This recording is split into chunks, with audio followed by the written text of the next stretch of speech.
علیک یا رسول اللہ وعلی آلک واصحابک یا حبیب اللہ۔ ایک بار حضرت سیدنا خالد بن ولید رضی اللہ تعالی عنہ ایک جنگ کے موقع پر، جبکہ آپ سپہ سالار تھے، کمانڈر تھے اس لشکر کے، جنگ کرتے ہوئے اچانک آپ کی ٹوپی گر گئی تو آپ نے چند صحابہ کرام علیہم رضوان کے ساتھ مل کر کافروں کے اوپر بڑا سخت حملہ کیا اور کئی کافر مار ڈالے اور کچھ مسلمان بھی شہید ہوئے، اور آپ نے وہ اپنی ٹوپی اٹھائی جنگ کے دوران۔ مسلمانوں کو اللہ نے اس جنگ کے اندر فتح عطا فرمائی۔ جب جنگ مکمل ہوئی تو دیگر صحابہ کرام علیہ رضوان اور آپ کے ساتھیوں نے آپ سے عرض کی کہ ایک ٹوپی آپ کی گری جو آنے دو آنے کی ہوگی، یعنی معمولی قیمت کی ہوگی، اس کے لیے آپ نے اتنا سخت حملہ کیا، یہ کیا معاملہ ہے، کیا ماجرا ہے؟ تو آپ نے فرمایا کہ مسئلہ ٹوپی کا نہیں تھا، مسئلہ یہ ہے کہ اس ٹوپی میں نبی پاک صلی اللہ تعالی علیہ وآلہ وسلم کے منہ مبارک تھے، آپ کے بال مبارک تھے۔ پھر آگے آپ نے کیا ارشاد فرمایا؟ اس سے قبل یہ جان لیں کہ حضرت خالد بن ولید رضی اللہ تعالی عنہ یہ وہ ہستی ہیں کہ جنہوں نے 125 جنگوں کے اندر حصہ لیا ہے۔ اسلام لانے سے پہلے بھی آپ جنگجو مشہور تھے، اور جنگ احد میں کافروں کی طرف سے آپ تھے، اور اس جنگ کا پانسا پلٹنے والے بھی آپ تھے، مسلمانوں کے خلاف پانسا پلٹ گیا تھا بالکل۔ یہ حضرت خالد بن ولید رضی اللہ تعالی عنہ، انہوں نے اسلام لانے کے بعد آخر دم تک اسلام کے لشکروں کے ساتھ شرکت کی، اور جس لشکر میں آپ ہوتے تھے اللہ پاک اس کو فتح عطا فرماتا تھا۔ تو 20 جنگوں کے اندر آپ نے شرکت کی۔ آپ ارشاد فرماتے ہیں کہ میں جس جنگ میں بھی گیا ہوں اور میں نے فتح حاصل کی ہے تو وہ انہی بالوں کی وجہ سے حاصل کی ہے، یعنی نبی پاک صلی اللہ علیہ وسلم کے جو منہ مبارک ہیں، ان کی برکت سے اللہ پاک نے مجھے فتح عطا فرمائی ہے، اس لیے میں نے اس قدر سخت حملہ کیا کہ کہیں یہ ٹوپی ضائع نہ ہو جائے اور نبی پاک صلی اللہ علیہ وسلم کے منہ مبارک رہ نہ جائے مجھ سے۔ یہ حضرت خالد بن ولید رضی اللہ تعالی عنہ وہ ہیں کہ جب نبی پاک صلی اللہ علیہ وسلم نے جنگ موطا کے لیے لشکر بھیجا تو اس میں آپ نے امیر مقرر کیا حضرت زید بن حارثہ رضی اللہ تعالی عنہ کو کہ یہ لشکر کے سپہ سالار ہوں گے، اگر یہ شہید ہو جاتے ہیں تو حضرت جعفر بن طیار رضی اللہ تعالی عنہ یہ لشکر کے سپہ سالار ہوں گے، امیر ہوں گے، اور اگر یہ شہید ہو جاتے ہیں تو پھر ان کے بعد حضرت عبداللہ بن رواحہ یہ لشکر کے سپہ سالار ہوں گے، اور اس کے بعد اگر یہ شہید ہو جاتے ہیں تو مسلمان جس کو مقرر کر لیں۔ نبی پاک صلی اللہ علیہ وسلم مدینہ منورہ میں تشریف فرما تھے اور یہ جنگ لڑی جا رہی تھی، تو آپ علیہ الصلوۃ والسلام کے مقرر کردہ جو سپہ سالار تھے حضرت زید بن حارثہ یہ شہید ہو گئے۔ نبی پاک صلی اللہ علیہ وسلم نے مدینہ منورہ سے خبر دی کہ یہ شہید ہو چکے ہیں، ہزاروں میل دور یہ جنگ ہو رہی تھی، اور اب جو جھنڈا آیا ہے لشکر کا وہ حضرت جعفر طیار کے پاس آیا ہے۔ حضرت جعفر طیار، ان کو طیار اس لیے کہتے ہیں کہ ان کے دونوں بازو اس جنگ کے دوران کٹ گئے تھے، انہوں نے لشکر کا جھنڈا تھاما ہوا تھا، کافروں نے ان کا یہ بازو کاٹا تو اس بازو کے اندر انہوں نے لے لیا، یہ بازو کاٹا تو انہوں نے بغل کے اندر وہ جھنڈا دبا لیا اور پھر شہید ہو گئے، تو اللہ پاک نے جنت میں ان کو 2 پر عطا فرمائے۔ طیار کا مطلب ہوتا ہے اڑنے والا، تو اللہ پاک نے ان کو پر عطا فرمائے تھے، اس لیے ان کو جعفر طیار کہا جاتا۔ پھر جب یہ شہید ہو گئے تو حضرت عبداللہ بن رواحہ نے جھنڈا سنبھالا، وہ بھی شہید ہو گئے۔ نبی پاک صلی اللہ علیہ وسلم سب کے بارے میں بتاتے رہے وہیں سے۔ پھر اس کے بعد حضور اکرم صلی اللہ علیہ وسلم نے فرمایا کہ اب جو جھنڈا لیا ہے وہ خالد بن ولید نے لیا ہے، ان کو امیر مقرر نہیں کیا گیا تھا لیکن انہوں نے جھنڈا لیا ہے، اور یہ اللہ کی تلواروں میں سے ایک تلوار ہے، سیف من سیوف اللہ، اللہ کی تلواروں میں سے ایک تلوار ہیں، اور ان کے ہاتھ پر اللہ تبارک و تعالی نے اس جنگ میں فتح نصیب فرمائے۔ حضرت خالد بن ولید رضی اللہ تعالی عنہ کے بارے میں حدیث مبارکہ میں حضور اکرم صلی اللہ علیہ وسلم نے یہ ارشاد فرمایا کہ سیف من سیوف اللہ صلہ اللہ علی الکفار والمنافقین، یہ اللہ کی تلواروں میں سے ایک ایسی تلوار ہیں کہ جنہیں اللہ نے کافر اور منافقین کے اوپر مسلط کر دیا ہے، اللہ نے ان کے اوپر مسلط کر دیا ہے۔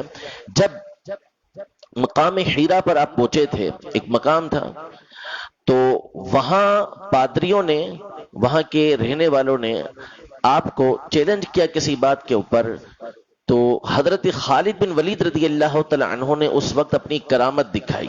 وہ کرامت کیا تھی کہ حضرت خالد بن ولید رضی اللہ تعالی عنہ نے زہر منگوایا اور آپ نے دعا پڑھی، بسم اللہ الذی لا یضر مع اسمہ شیء فی الارض ولا فی السماء وہو السمیع العلیم۔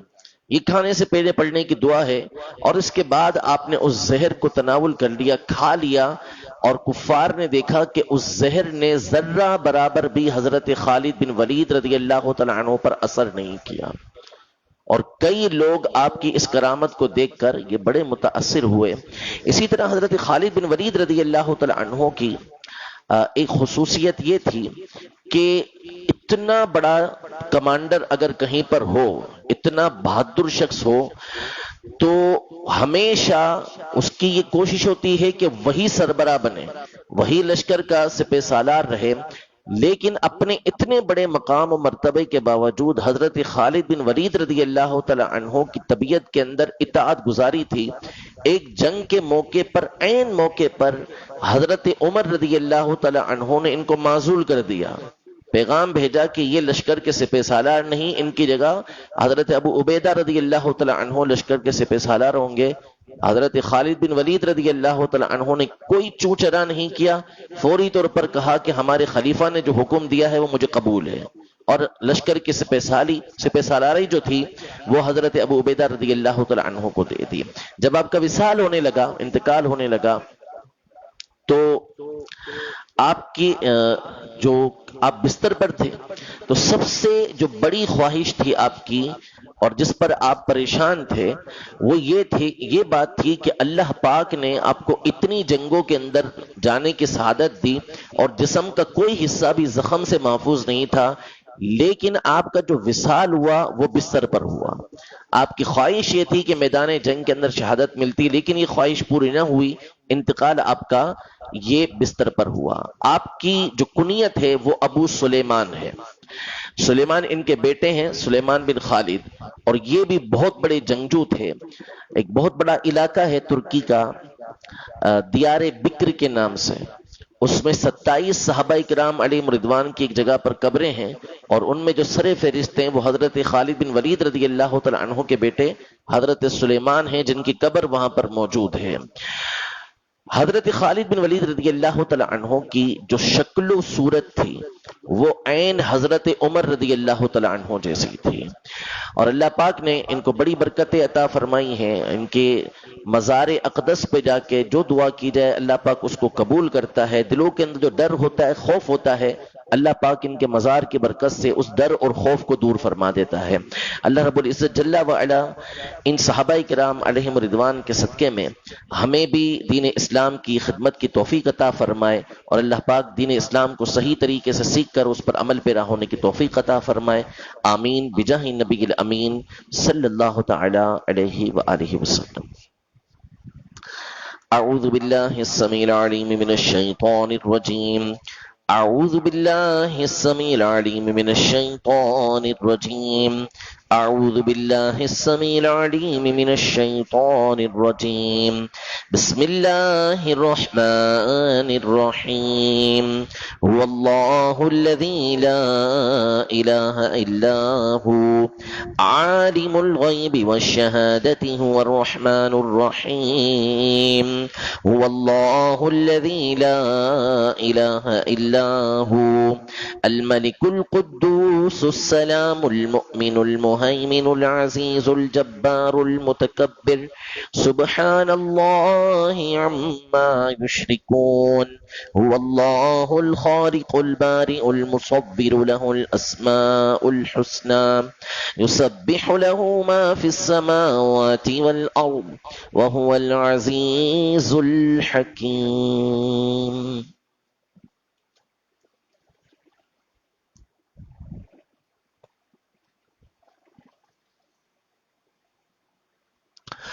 مولاي صل وسلم دائما أبدا على حبيبك خير الخلق كلهم يا أكرم الخلق ما لمن ألوذ به سواك عند حلول الحادث العمام. مولاي صل وسلم دائما أبدا على حبيبك خير الخلق كلهم. الحمد لله رب العالمين والصلاة والسلام على سيد الأنبياء والمرسلين. اللهم صل على سيدنا ومولانا محمد معدن الجود والكرم وآله وبارك وسلم. اللهم أنت السلام ومنك السلام تباركت يا ذا الجلال والإكرام. اللهم أعني على ذكرك وشكرك وحسن عبادتك. یا رب العالمین ہماری نماز فجر اپنی بارگاہ میں قبول و منظور فرما. ہماری غلطیاں کوتاہیاں اپنی رحمت کاملہ سے معاف فرما. یا رب العالمین ہمارے والدین کی، ہمارے سارے خاندان کی بلا حساب و کتاب بخشش و مغفرت فرما. عقائد و جہاں صلی اللہ علیہ وسلم کی ساری امت کی بخشش و مغفرت فرما. پروردگار عالم جو مسلمان بیمار ہیں ان کو شفاء کاملہ و عاجلہ عطا فرما. پریشان حالوں کی پریشانیاں دور فرما. جو تنگ دستے بے روزگار ہیں انہیں آسان اور حلال رزق عطا فرما. یا رب العالمین ہمارے گھروں میں امن و سکون سلامتی عطا فرما. رحمت برکت نازل فرما. ناگہانی آفت سے، زوال نعمت سے ہمیں محفوظ فرما. تیرے پاک در کی حاضری نصیب فرما. حبیب کریم صلی اللہ علیہ وسلم کے در کی حاضری نصیب فرما. یا رب العالمین کرونا کی اس بیماری کو، وبا کو دنیا سے نیست و نابود فرما. ہمیں امن و سکون سلامتی عطا فرما. ان اللہ وملائکتہ یصلون علی النبی یا ایہا الذین آمنوا صلوا علیہ وسلموا تسلیما. صلی اللہ علی النبی الامی وآلہ صلی اللہ علیہ وسلم. صلاة و سلاما علیک یا سیدی یا رسول اللہ. سبحان ربک رب العزت عما یصفون وسلام علی المرسلین والحمد للہ رب العالمین. لا الہ الا اللہ محمد رسول اللہ.